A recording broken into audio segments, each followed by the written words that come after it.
ये कहानी है एक डाकन की, जिसने दो दोस्तों में से एक दोस्त को जान से मार डाला। डाकन का मतलब भी चुड़ैल ही होता है और चुड़ैल जैसी ही एक ये भी प्रेत आत्मा होती है जो कि इंसान के पीछे अगर पड़ जाए तो उसकी जान लेकर ही छोड़ती है। डाकन का मतलब चुड़ैल।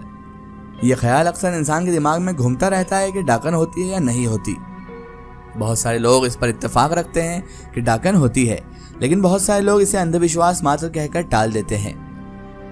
ये कहानी भी एक ऐसे ही बंदे की है जो पहले तो विश्वास नहीं करता था कि भूत चुड़ैल डाकन ये सब होते हैं, लेकिन फिर उसे विश्वास करने पर मजबूर होना पड़ा क्योंकि ये कहानी उसी की है। दो दोस्त थे जिनमें से एक का नाम मांझी और दूसरे का नाम वसु था, जिसमें से एक दोस्त जो कि जान से मारा गया। उस दिन दोनों दोस्तों ने बहुत दारू पी रखी थी। हादसा दारू के नशे में हुआ। वासु दारू पीकर अपने घर जा रहा था, तभी चौराहे पर उसकी बाइक फिसल गई और वो वहीं पर गिर गया। इस सब की जिम्मेदार एक डाकन थी जो वहां पर आ गई और वासु की गर्दन पकड़कर उस वक्त तक दबाते रही जब तक वासु मर नहीं गया। वो रात वासु की जिंदगी की आखिरी रात थी। कोई हादसा ऐसे ही नहीं घटता, हर हादसे के पीछे कोई बहुत बड़ा राज होता है। कोई बहुत बड़ा राज और हादसे के पीछे छुपा होता है, पर अफसोस बहुत कम लोग ही राज को जान पाते हैं। अक्सर लोग किसी हादसे को एक्सीडेंट का नाम देकर अपना पल्ला झाड़ देते हैं, पर उसके पीछे भी तो कोई कारण होगा। लोग जानते हैं कि भूत प्रेत चुड़ैल जैसी ताकत इस दुनिया में मौजूद है और हमारे साथ होने वाली बहुत सी घटना के पीछे उन अदृश्य आत्माओं का ही हाथ होता है जो हमें आगे बढ़ने से रोकती हैं। एक ऐसी ही कहानी वासु और मांझी की नाम के दो दोस्तों की है। एक बार वासु के घर के सभी लोग कहीं गए हुए थे। घर में अकेले वासु ही था। वासु और मांझी दोनों दारू पीने के बहुत शौकीन थे, या ये कह लीजिए दारू पीने के एक नंबर बेवड़े थे। उन्हें हर वक्त दारू का चस्का लगा रहता था। वो हमेशा दारू पीने के बारे में ही सोचते रहते थे। वो बस मौके ढूंढते थे कि किस तरह हमें अकेले कहीं पर भी जगह मिले और हम दारू पीकर अपना एंजॉयमेंट करें। घर में अकेले वासु ही था। वासु और मांझी दोनों दारू पीने के इतने शौकीन थे कि जब मौका मिलता वो दारू पी लिया करते थे। अब तो घर में भी कोई नहीं था, जिस वजह से उसने अपने दोस्त मांझी को अपने घर दारू पीने के लिए बुला लिया। वासु ने सोचा कि अच्छा मौका है दारू पीने का, क्यों नहीं मांझी को फोन लगाया जाए और दारू का प्रोग्राम बनाया जाए। उन दोनों की आपस में बात हो गई। रात के समय दारू पीने का प्लान बनाया गया। रात 9 बजे मांझी अपने दोस्त वासु के घर चल दिया। जब रात के समय वासु के घर जा रहा था तो उसे एक सुनसान रास्ते से होते हुए जाना था। उस सुनसान रास्ते में एक चौराहा पड़ता था और उसी चौराहे के बगल में एक पुराना नीम का पेड़ भी था। लोग कहते थे कि उस पेड़ पर एक चुड़ैल रहती है, पर अब तक किसी ने उस चुड़ैल को नहीं देखा था।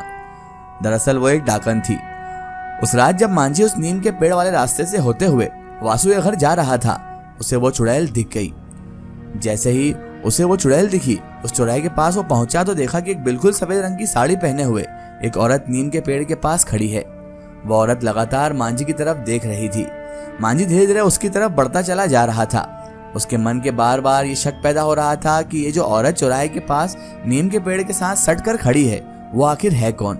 जब वो उसके सामने पहुंचा तो उसके होश ही उड़ गए।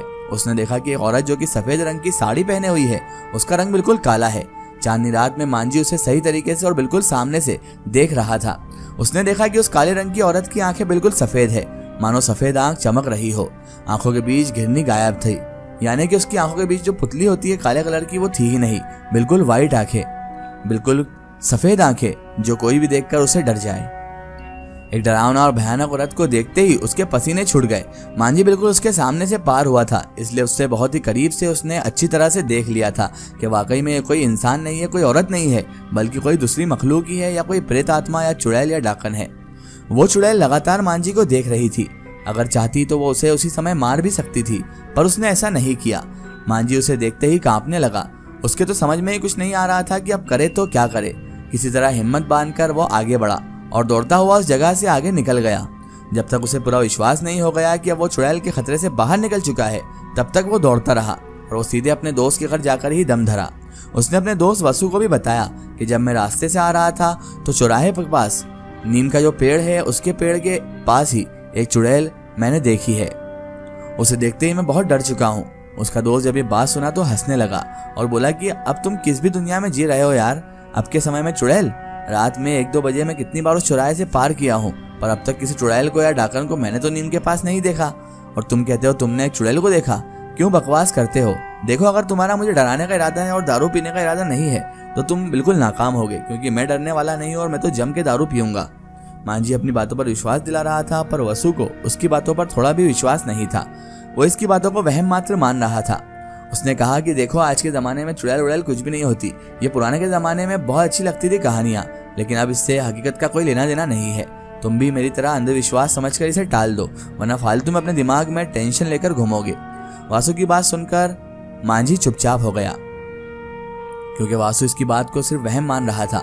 उसे तो भूत प्रेत चुड़ैल ये सब अंधविश्वास ही लगता था।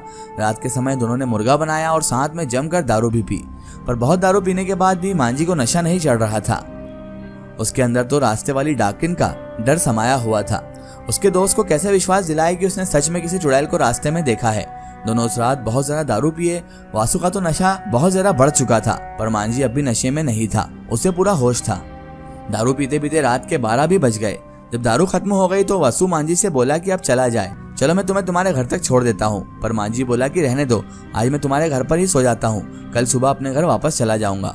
वसु जान रहा था कि मांझी डर चुका है, इसलिए वो जिद करने लगा कि चलो मैं तुम्हें तुम्हारे घर तक छोड़ देता हूँ।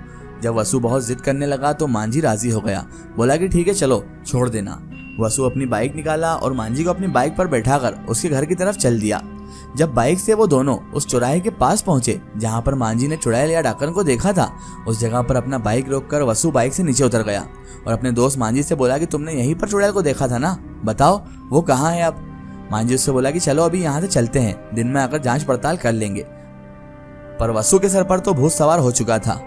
वो जोर जोर से चिल्लाकर बोलने लगा कि यहाँ पर जो भी चुड़ैल है डाकन है सामने आओ, मैं तुमसे डरने वाला नहीं हूँ, तुम मेरा कुछ भी नहीं बिगाड़ सकती हो। अगर यहाँ पर हो तो सामने आओ, मैं तुमसे मुकाबला करना चाहता हूँ। पर उस वक्त वहाँ पर कोई रहता तब सामने आता ना, उस वक्त तो वहाँ पर कोई था ही नहीं।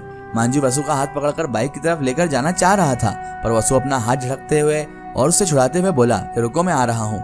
उसने उस नीम के पेड़ के ऊपर पेशाब कर दिया और बोला कि लो मैंने तुम्हारे घर के ऊपर पेशाब कर दिया, तुमको जो उखाड़ना है उखाड़ लेना। मांझी जबरदस्ती उसे बाइक के पास से ले आया और बोला कि बहुत हो गया, आप घर चलो। दोनों फिर वहां से चल दिए। वसु मांझी को उसके घर के पास उतार दिया, बोला कि अब मैं जा रहा हूँ। उस रात दोनों ने बहुत शराब भी पी रखी थी। मांझी पूरे होश में था, पर वसु को ज्यादा चढ़ चुकी थी। मांझी वसु से बोला कि आज रात मेरे घर पर ही रुक जाओ, कल सुबह चले जाना। पर वसु बोला कि नहीं, मैं अब जा रहा हूँ, भूत प्रेत तुम्हारा कुछ बिगाड़ सकते हैं पर मेरा कुछ भी नहीं बिगाड़ सकते। मांझी बहुत कोशिश किया कि रात के समय वसु को न जाने दिया जाए, पर वसु मानने वाला नहीं था। वो तो अपनी जिद पर अड़ चुका था। रात के समय अपनी बाइक घुमाया और फिर से अपने घर की तरफ रवाना हो गया। अभी वो चौराहे से कुछ दूरी पर ही था कि ऐसा लगा कि कोई हवा का झोंका उसके गालों को छूकर पार हुआ। ऐसा लगा कि कोई अपना हाथ उसके गालों पर फेर चुका है। वसु घबरा गया, उसका नशा कुछ उतर गया। फिर उसने अपनी बाइक के शीशे से पीछे की तरफ देखा तो वो भक्क रह गया। कोई है जो सफेद रंग की साड़ी पहने हुए उसके बाइक के पीछे खड़ी है। जब पलट कर देखा तो वहां पर कोई भी नहीं था। वसु जान गया कि यहाँ पर कुछ तो जरूर है। वो अपनी बाइक से पूरी स्पीड के साथ वहां से पार होना चाह रहा था, पर जैसे ही वो उस चौराहे के पास पहुंचा और बाइक को पूरी रफ्तार के साथ घुमाया तो उसकी बाइक स्लिप हो गई। वो वहीं पर गिर गया। उसकी पैर बाइक में बुरी तरह से फंस चुके थे। उसका पैर टूट चुका था। अपना पैर को बाइक से निकाल पाता उससे पहले एक सफेद साड़ी पहने हुए चुड़ैल वहां पर आ गई। वो बिल्कुल वैसी ही थी जैसे उसके दोस्त मांझी ने उससे बताया था।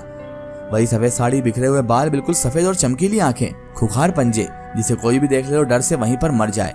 दारू का नशा तो कब का उतर चुका था। वो चुड़ैल उसके पास है और बोली, तुमने मुझे बहुत कष्ट पहुंचाया है, आज मैं तुम्हें नहीं छोड़ूंगी। वासु का तो डर से बहुत बुरा हाल हो चुका था। उसके तो एक पैर टूट ही चुका था, जो वहां से भाग सके ऐसा तो हो नहीं सकता था।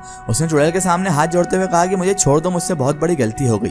अब से मैं कभी भी तुम्हें तंग नहीं करूंगा, ना ही किसी चुड़ैल पर कोई तोहमत लगाऊंगा। पर चुड़ैल पूरे गुस्से में थी। वो वसु को छोड़ना नहीं चाह रही थी। उसने अपने पंजे से वसु की गर्दन पकड़ ली और खींचकर बाइक से नीचे निकाल दिया। चुड़ैल ने कहा कि मैं तुम्हें छोड़ सकती थी पर अब नहीं छोड़ूंगी। तुमने मेरे घर के ऊपर पेशाब करके मुझे बहुत अपमानित किया है। मैं चाहती तो तुम्हें उसी वक्त मार सकती थी पर नहीं मारी, क्योंकि तुम्हारे साथ जो लड़का था वो मुझे थोड़ा शरीफ लगा। मैं तुम्हारे वापस आने का इंतजार कर रही थी। अब तो मैं तुम्हें हरगिज नहीं छोड़ूंगी। इतना कहते हुए वो वसु की गर्दन जोर से दबाने लगी। वसु खुद को उस चुड़ैल से छुड़ाने की भरपूर कोशिश करता रहा पर वो उसे नहीं छोड़ी। उसकी चीख उसी जगह दबी की दबी रह गई। चुड़ैल उस वक्त तक उसकी गर्दन नहीं छोड़ी जब तक वसु मर नहीं गया। सुबह हुई तो ये खबर आग की तरह फैल गई और आग की तरह पूरे मोहल्ले में फैलकर अखबार तक पहुंच गई। वसु का एक्सीडेंट हुआ है। लोगों को ये लगा। लोग जाकर देखने लगे कि वसु उस चौराहे के पास कैसे मरा पड़ा है। लोग चर्चा करने लगे कि हो सकता है कि रात में बहुत दारू पी लिया होगा और बाइक से किसी ट्रक या बस में ठोक दिया होगा। इस वजह से वसु की छत विछत लाश सड़क पर पड़ी है, पर उसका दोस्त मांझी जान चुका था कि वसु कैसे मरा होगा।